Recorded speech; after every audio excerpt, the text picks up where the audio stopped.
Here are the worked out answers to the review. The first one was this.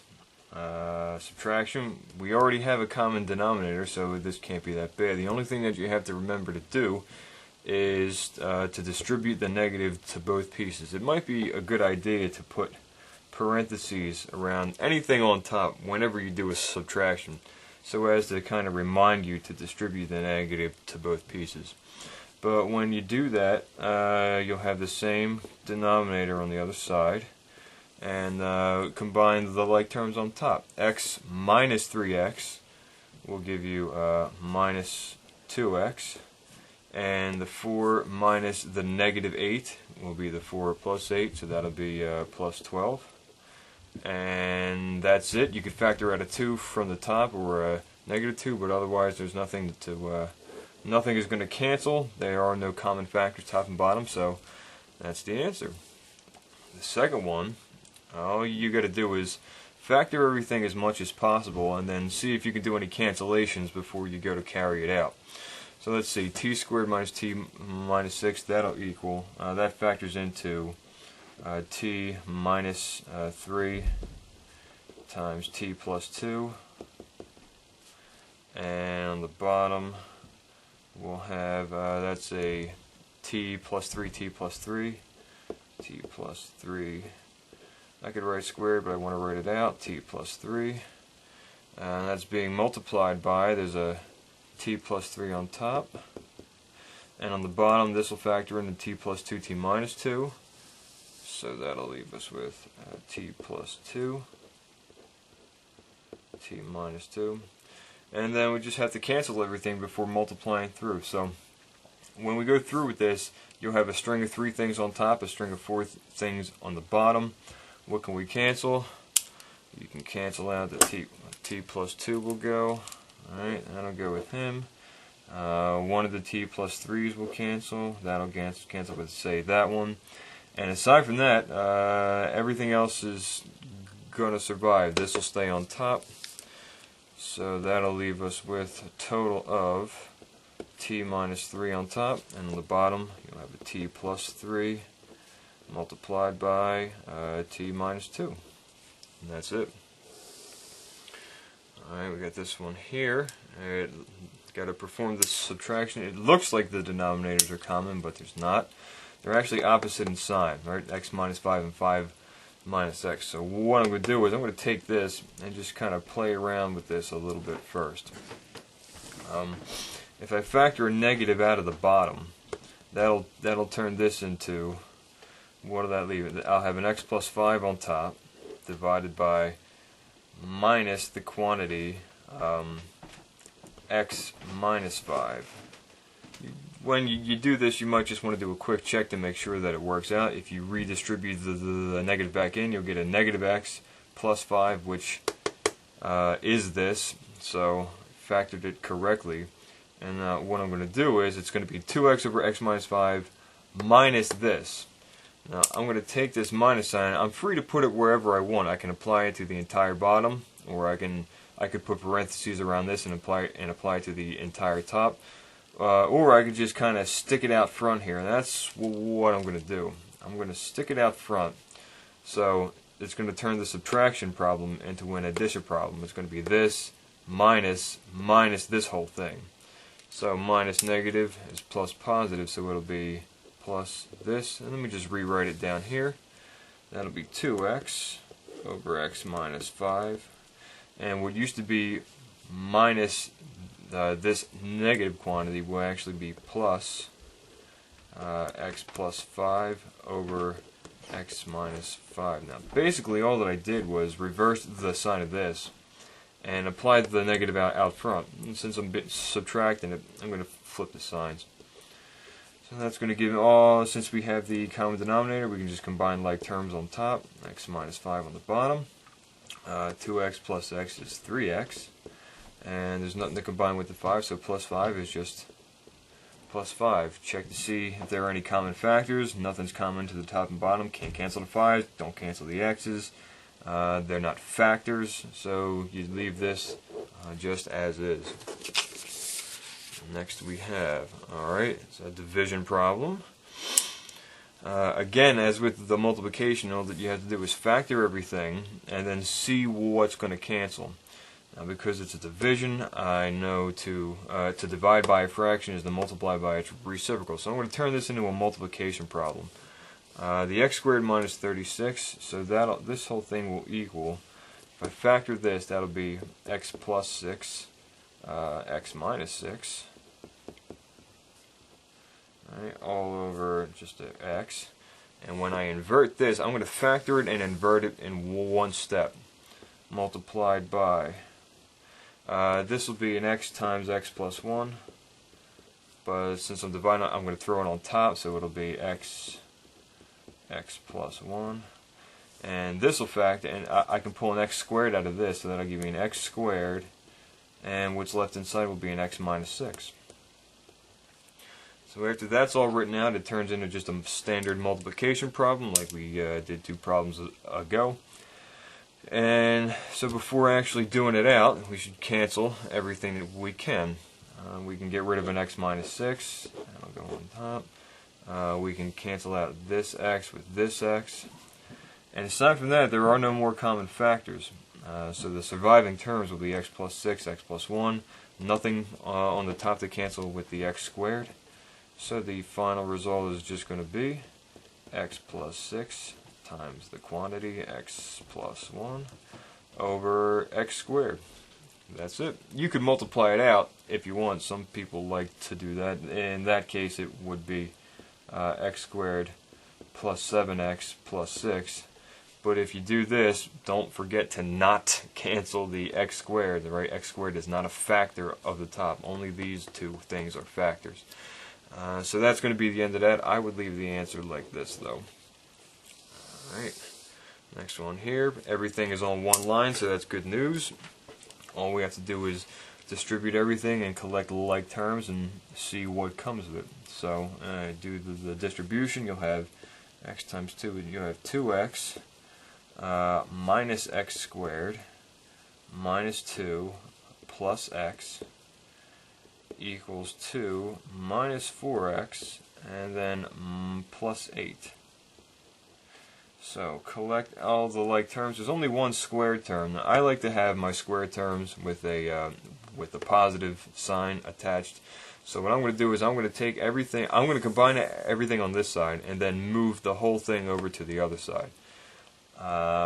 Can't do anything yet. Alright, so that'll give me a minus x squared 2x plus the x, that's plus 3x, minus 2 equals the same thing that we had over here, 4x. Well, 2 plus 8 is 10, so I'll combine this and this to give me 10. Right, and then, because I don't want a negative out in front of this, I'm going to shift everything over to the other side.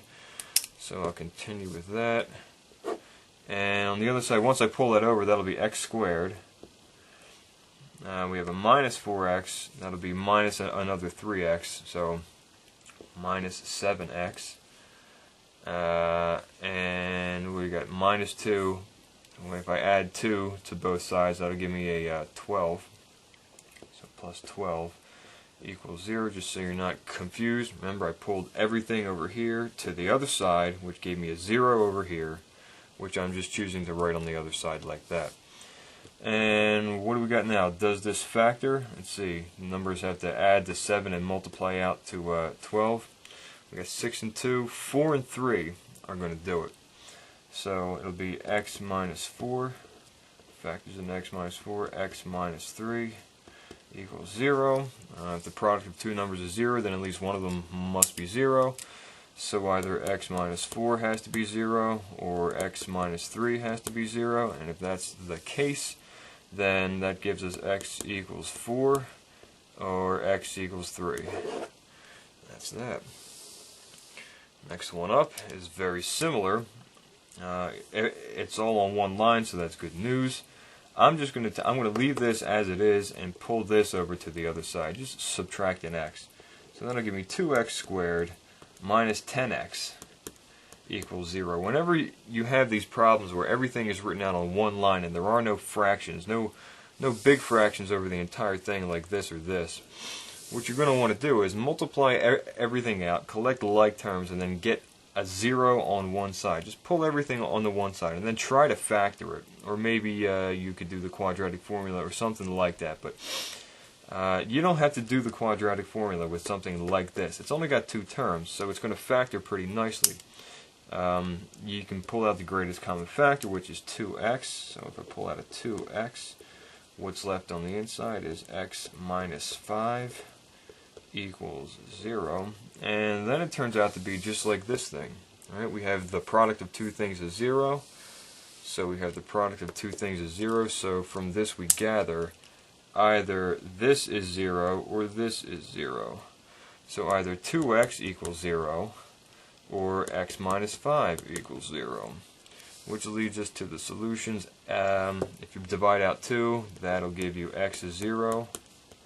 And if you add the 5, that gives you x equals 5. And those are the answers to this one. Alright. Next up, alright, we have an equation. Now, what I like to do with equations, if you have fractions, is I like to clear all the denominators. I don't want to add these up. I don't want to get a common denominator, although you could go that way. I just want to multiply both sides by something that's just going to knock these out immediately. Then we can worry about what happens over here later. But since we get a 2x plus 1 and a 2x minus 1, you're going to want to multiply both sides by this times this. So let me just write that out. That'll be 2x plus 1 multiplied by 2x minus 1, and I'll do that to both sides. Let me just emphasize here. Alright, that entire side, and I'll put it on the other side too. Alright, 2x plus 1 multiplied by 2x minus 1. Now watch what happens when I take care of it on this side. I'm going to distribute this entire quantity to both pieces. When I multiply it to this, I'm going to get this is going to cancel with this term, alright, but only for this section here. So this is going to cancel with this, and what I'm going to be left with will be, well, here, you know what, why don't I just write it out? I'll be left with 2x plus 1, 2x minus 1 times 7 all over 2x plus 1. Minus, now when I distribute it to this piece, I'll have 2x plus 1, 2x minus 1 times 8x all over 2x minus 1, which is good. The reason that we chose to multiply by that was because now this is going to cancel with this, and this is going to cancel with this, leaving us something simpler on top and eliminating the fractions. So once these things go, distribute the 7 into this, and that'll give you 14x minus 7. And then we'll have minus, now don't forget, when you do this, since we're subtracting, we're going to have to subtract the whole quantity. So don't forget to distribute the negative. As a reminder, I'm going to put parentheses around the whole expression. Alright, when I distribute the 8x into here, that'll be 16x squared plus 8x. Alright, equals, and we forgot about the other side. So what's going to happen over here? I'm going to distribute the 4. You know what? I'm going to multiply this out. When I multiply this thing here, what I'm going to wind up with is minus 4 times the quantity 4x squared. Now that'll give me a minus 2x plus 2x, so they're going to cancel, minus 1. And when I distribute the 4, I'll get a minus 16x squared plus 4. Alright, so everything is a bunch of different colors now. Let's see. Hope we can see that. Yeah, okay. So, after performing the simplifications, what's going to happen here? Let me distribute this out, and then we'll probably see something is going to cancel. So we got 14x minus 7 minus 16x squared, and that'll be minus 8x equals minus 16x squared plus 4. So that's good news because the 16x squared, if I add 16x squared to both sides, they're going to cancel. So let me just box these out and get rid of those. Box this out. And then what's going to be left here? On this side, if I combine one last time, I'll get 14x minus 8x, which is 6x. We'll have a 6x minus 7 equals 4. Alright, and then what I'm going to do last is add the 7 over to the other side and then divide through by 6. And that'll give us, well here, what do we got here? That'll be 6x equals 7 plus 4 is 11. And divide by 6, so the final answer is x equals 11 over 6. Woo. Alright, next up is this thing here. Okay, let me just separate this out. Alright, so there's only one instance of x, alright? I only see one x in the whole problem, and that's good. Now, I'm not going to multiply this out, because that would produce more x's. Instead, what I'm going to do is I'm going to pull the 14 over to the other side. So that'll give me 2 times this thing is 50. Alright, 36 plus 14 is 50. Yeah, so we don't need that, and we don't need that. That'll be equal to 50. So, and then I'll divide by 2. So after doing that, I'm left with 2x minus 1 quantity squared equals 50 over 2 is 25. And still, I'm not going to want to multiply this out. You never get it. It's much better in the form that it's in now. Alright, the solution is going to come out to be much cleaner. All I have to do now is square root both sides. So I square root this to get rid of the 2, square root this. So that'll give me 2x minus 1 equals, when I take the square root I have to remember to take plus minus, so that'll be plus minus 5. And then from there you just add the 1 and divide by 2. Alright, take over the 1 and divide by 2. So you will have 2x equals 1 plus minus 5. And finally x equals 1 plus or minus 5 over 2. It's bad form to leave things looking like this. So instead, I'm going to actually carry it out. 1 plus 5 is 6, divided by 2 is 3, so x equals 3. And the 1 minus 5 is minus 4, divided by 2 is minus 2. And that takes care of that. What's left? Okay. More equations. Alright, just as was the case with the other problem, I want to eliminate the denominators right away. So I'm going to multiply both sides by x times x minus 2. That'll cancel this x, that'll cancel this x minus 2, but let me just write that out. Okay, multiply both sides by x times x minus 2. So we'll put a little bar right here to separate everything. Alright. So it'll be x times x minus 2 times the left-hand side, which will be 2 over x, equals, and then on the right-hand side, x times x minus 2 times the whole thing. So that'll be 3 over x minus 2. Right? Remember the thing was 3 over x minus 2. Minus 1. Minus 1. Alright, so distribute that out. Let's see what happens when I perform this multiplication. The x's will cancel, and then I'll take care of this 2 and this. That'll be 2x minus 4 equals. Now on the other side, when I distribute this in here, the x minus 2's will cancel, and the surviving term for the first part of this is going to be just this is going to cancel out, which will just leave the 3 and the x. So that'll be 3x. And then when I put it to this thing, that'll be minus the quantity x x minus 2. So let me just go ahead and multiply all this out, and then we can drag it on the one side and see what happens. So let's see, that'll be 2x minus 4 equals 3x. Okay, so x times x is x squared, so that'll be a minus x squared. I don't like that there. And x times minus 2 is a minus 2x. So before the parentheses were put in here, alright, this term here is x squared minus 2x. So I have to distribute the negative. Negative times this is minus x squared plus 2x. Plus 2x. So that's more good news, because now we're left with this, and there's a 2x on both sides.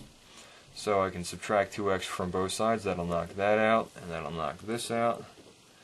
And then, because I like to put everything on one side, I'm going to take these two terms over to the other side, because I want a positive coefficient on the x squared. So when I do that, I'll have x squared, let me see, x squared, bring this over, minus 3x, minus 4, and a 0 on the other side. Then we try to factor it. So two numbers that add to minus 3 but multiply out to minus 4. That would be x minus 4, x plus 1 is 0. Set both factors equal to 0, and you get x equals 4 and negative 1. That's it. Alright, that's enough of the equations. The next one is determine the line that contains the 2 minus 4 and 4 minus 6. So you only need two things for a line. You need a point and a slope, so we have to get the slope. So I do change in y over change in x. From negative 4, well here, I guess I'll just keep this I'll say minus 6 minus 4. Alright, this one minus this one, divided by 4 minus 2. Work that out, so minus 4 is plus positive 4. 4 minus 6 is minus 2. 4 minus 2 is 2, so the slope is negative 1. And so all I have to do is take this and plug it into point slope form, right? Take the slope and one of the points, I'll take this one at random, and that'll give me y minus y1, which is this, so that's negative 4, equals m, negative 1, x minus 2. Work that all out, so that'll be y plus 4 equals minus x plus 2. And to clean it up, you get y equals minus x. 2 minus 4 is minus 2. Just a quick check to see if that's right.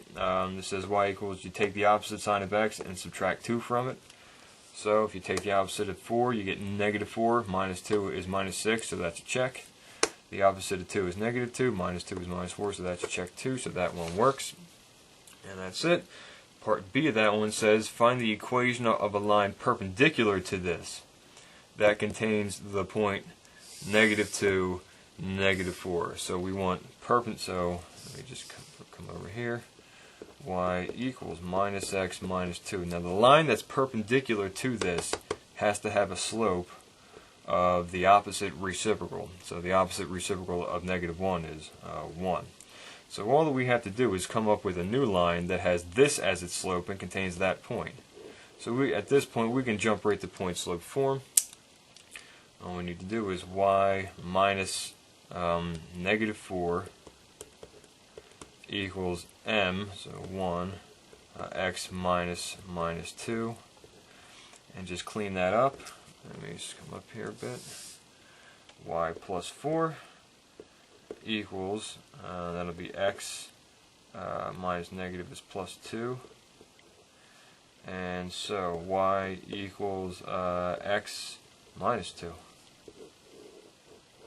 Alright, it's got the opposite reciprocal slope, and when I plug in my point, the minus 2 minus 4, I get a true statement, so that's a check.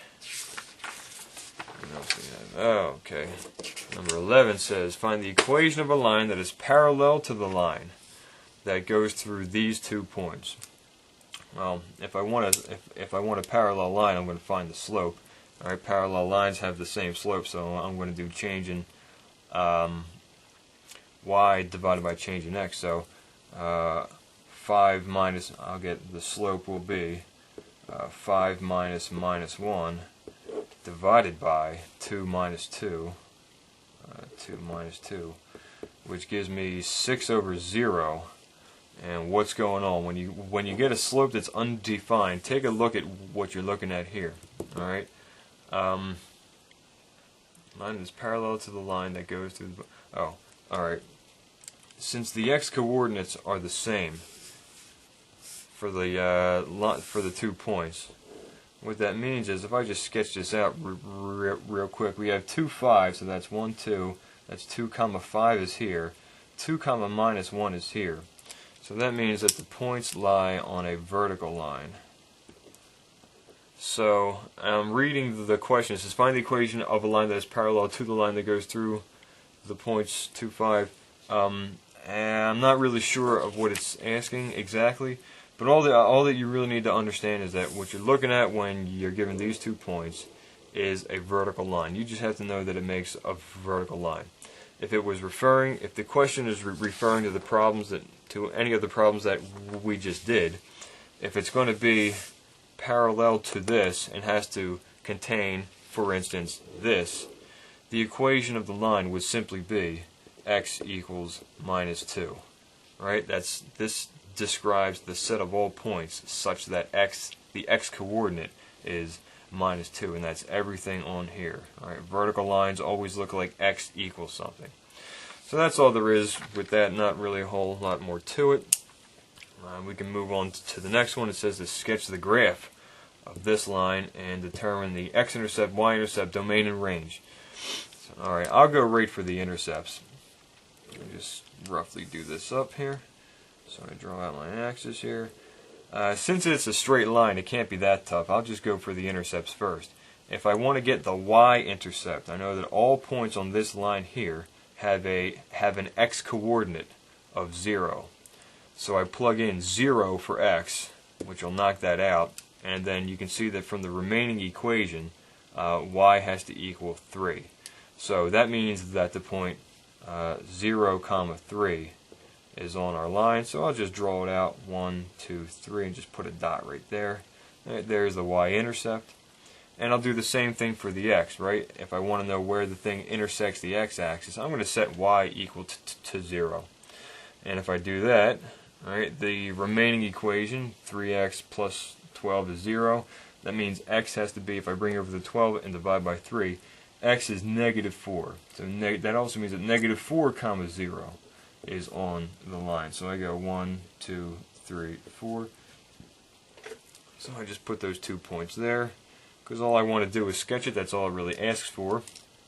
And once you got those 2 points, and that's all that you got to do, you can identify anything that you want about this just from this. The slope of the line is the rise is 3 and the run is 4, so the slope is 3/4.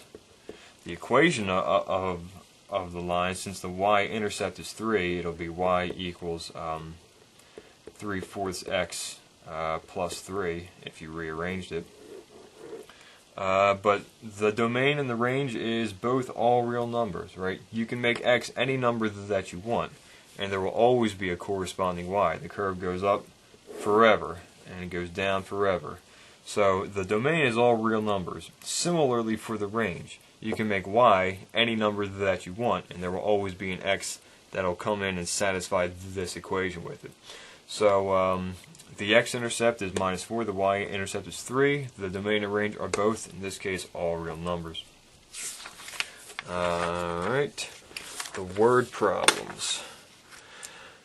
Alright, it says stores $30,000 of inventory in a single disc DVD player and a multi-disc DVD players. The profit on a single disc player is 22%, and the profit on the multi-disc player is 40%. So you invested $30,000, so $30,000 is like the initial investment, and so this is divided among single disc, all right, one disc, and multi-disc.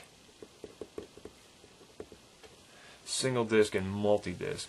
On this amount, you make 22% of the profit on the amount that you invest in this, and you make a 40% profit on the amount that you invest in this.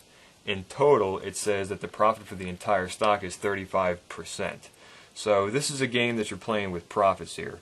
you want to know how much did you put in this, how much of the $30,000, how much is invested in this, and how much is invested in this, so that the total amount of profit will be 35% of the original 30,000. So stuff that you don't know what it is called X, I'll say that the amount that you put in to the single disc players is just X. And therefore the amount that you put into the multi-disc players is going to be 30,000 minus X. Now, I'm going to do something a little bit different. I'm going to say that all of my calculations are going to be done in thousands, because I don't like writing big numbers over and over and over again. I'm just going to say that you put X thousands of dollars in the single disc, which will leave, yes, 30 minus X thousands of dollars for the multi-disc players.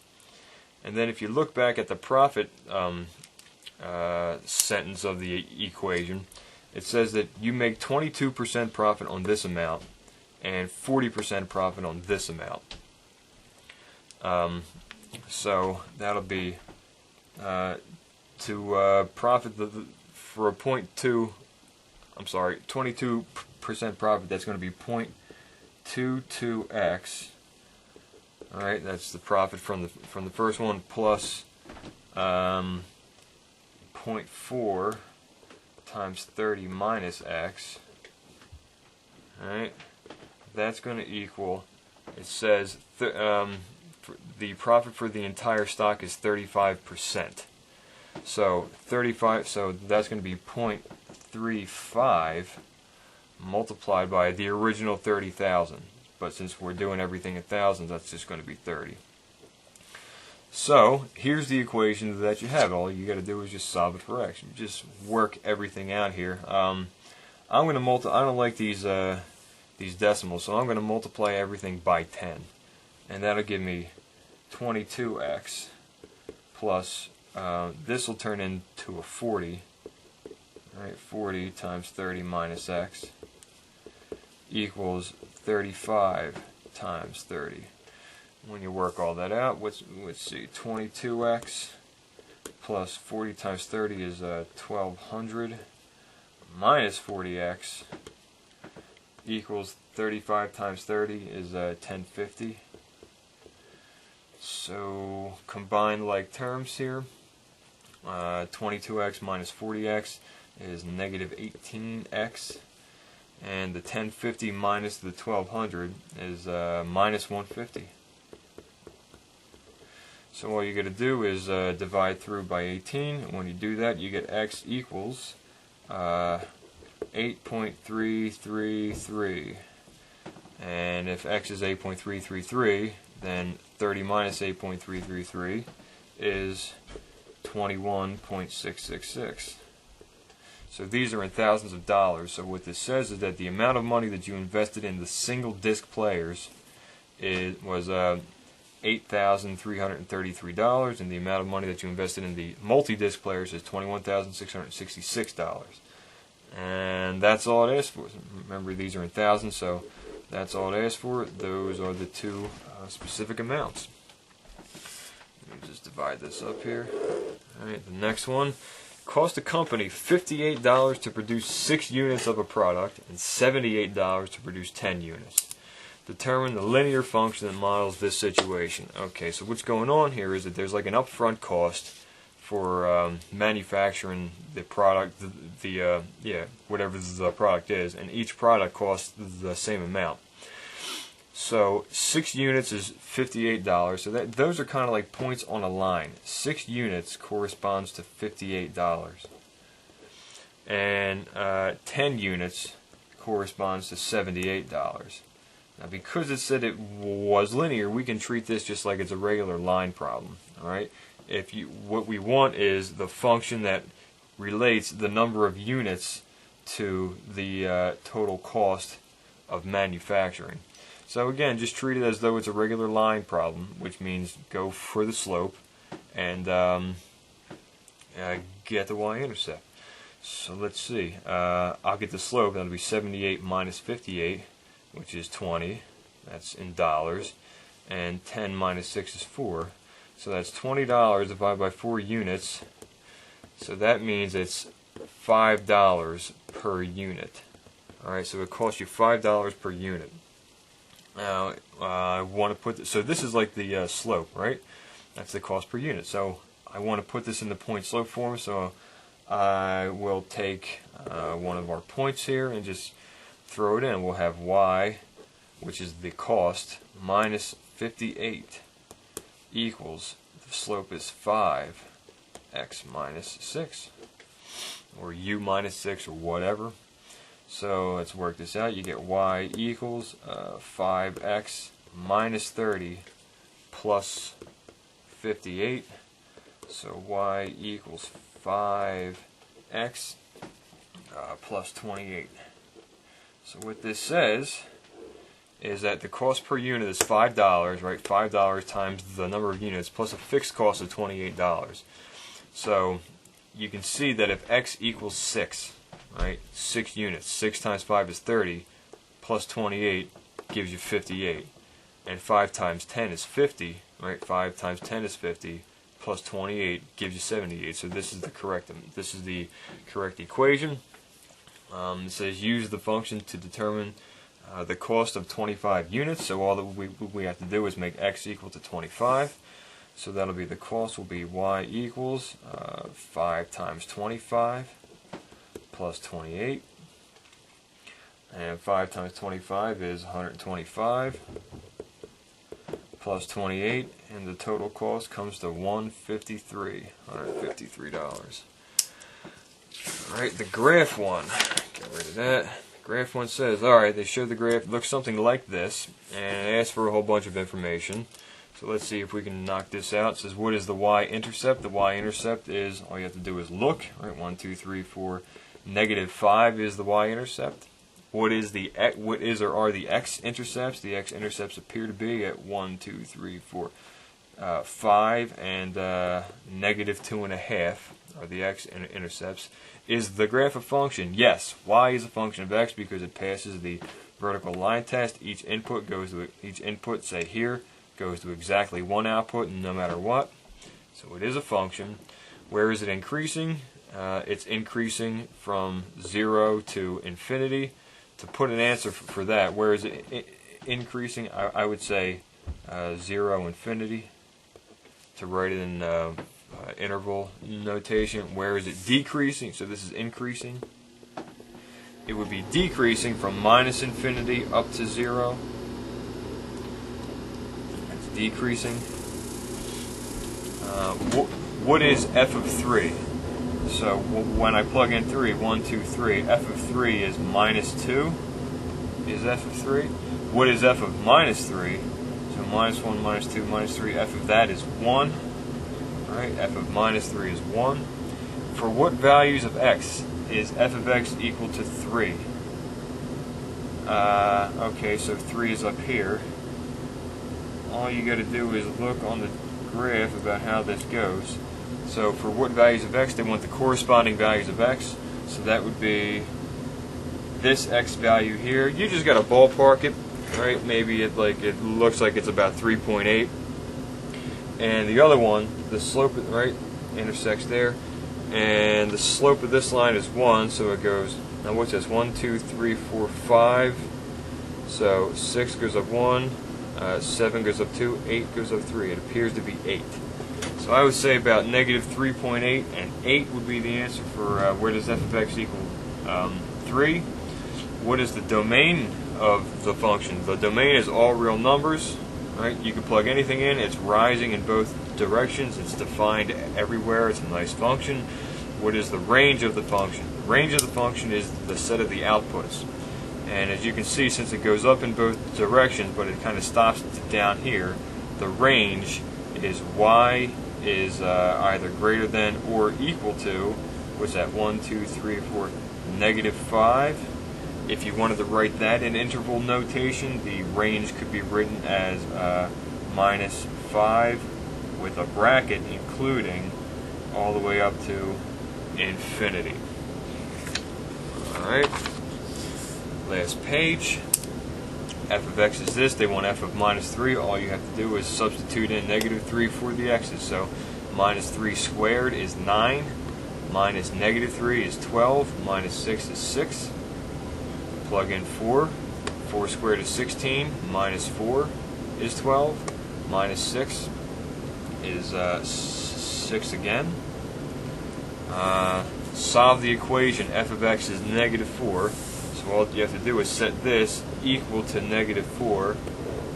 Solve for x. No big deal. Bring this over to the other side, and that gives you x squared minus x. If we add 4 to both sides, that'll be minus 2 equals 0. Then you try to factor it. Two numbers that add to negative 1 and multiply to negative 2. That would be x minus 2 and x plus 1 is 0. So the two numbers that should give you negative 4 out are x equals 2 and negative 1. You can just try that out really quickly. If you plug in 2, you get 2 squared is 4, minus 2 is 2, minus the extra 6 gives you negative 4. If you plug in the negative 1, negative 1 squared is 1, minus negative 1 is 2, minus 6 gives you minus 4, so both of these numbers check out. Last but not least, they want interval notation for these four things here. So what we want to do is forbid any negative numbers underneath an even root. So what we got to do is set up the condition that we want. We want 7 minus x to be greater than or equal to 0. And the condition for that, we just solve this inequality, and out pops the answer. Just add x on both sides. 7 is greater than or equal to x. So I would write that as x is less than or equal to 7. Right? X is less than, let me write that down. I would say x is less than or equal to 7, which written in interval notation would be minus infinity, comma 7, bracket on the 7 because it's included, and down to minus infinity.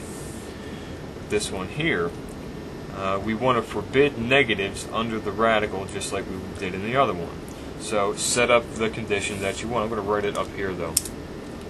We want 2x minus 4 to be greater than or equal to 0. So you take this, solve for x, bring over the 4, which would be 2x, so that means we want 2x to be greater than or equal to 4, and divide by 2, that'll be x is greater than or equal to 2. But since it's in a denominator, we also want to forbid division by 0. So we can do a quick check to see. We want 2x minus 4 to not equal 0. So once again, you just solve this equation. Right? 2x minus 4 does not equal 0. When you do that, you'll get x does not equal 2. So from the old set that we got, we have to eliminate the number 2 from it, because if x is equal to 2, it'll cause a 0 under here, and that's no good because we can't divide by 0. But anything, as long as x is greater than 2, that's okay. So the actual solution set would be x is greater than 2, which I would write as 2 comma infinity. This thing here. Again, you get a fraction, so you want to forbid division by 0. So what you would want to do is you would set x squared plus 5 does not equal 0. Solve for x. You want to make sure x squared does not equal negative 5. But at this point, we're in luck because there is no real number such that when you square it, you will get a negative 5 out. So x can be any number that you want. You can go ahead and try it, plug in any number that you want. You'll never get 0 for the bottom here. All right. When you square a number, it's got to be at least 0. So the bottom is always going to be at least 5. So we're safe for everything, and the domain for this one would be all real numbers, or written in the other notation, minus infinity to infinity. Open them both. That means everything. Finally, we get to here, the cube root of something. Since there are no fractions, there's no possibility of having a division by 0, so we're in luck there. And it's an odd root. So odd root, any number has an odd root, right? This term, I can plug in any value of x I want. So what's inside this red circle here, it's allowed to be positive, it's allowed to be 0, it's allowed to be negative. All numbers have a cube root. All right, it's not like a square root where we can't take the square root of a negative because the numbers don't exist.